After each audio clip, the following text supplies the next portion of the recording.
Ang cute naman ng helmet niya. Nung nakita ko to, sabi ko, kahit wala akong motor, parang gusto kong bumili. Ang cute-cute niya. Nagpapakit pa nga eh. Oh.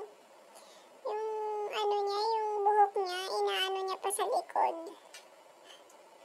Diba? Di mo alam kung naiinitan ba siya o ano. Kasi kanina pa siya naiirita na ewan. Nagpapakute eh.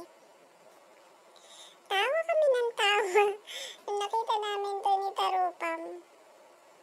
Oh, ang cute. Saan pa makakabili na ganitong helmet? Sige. Hintayin natin pag umandar siya, oh. Yan na, go na. Sige na, go. Go na.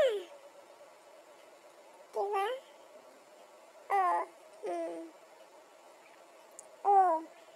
Papakit pa eh. Diba nga? Only in Japan. Diba?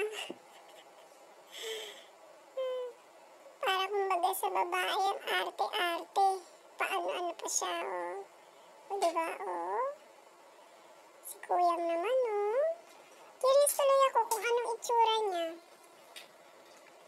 Kung anong mukha niya. Kala ko nga nung una, babae siya, eh.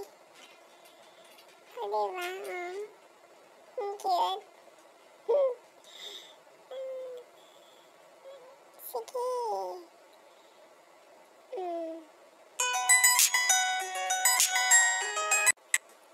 Cute-cute naman talaga, diba? Pink and violet. Di nga nakita ni Nakansha to. Tulog sila eh.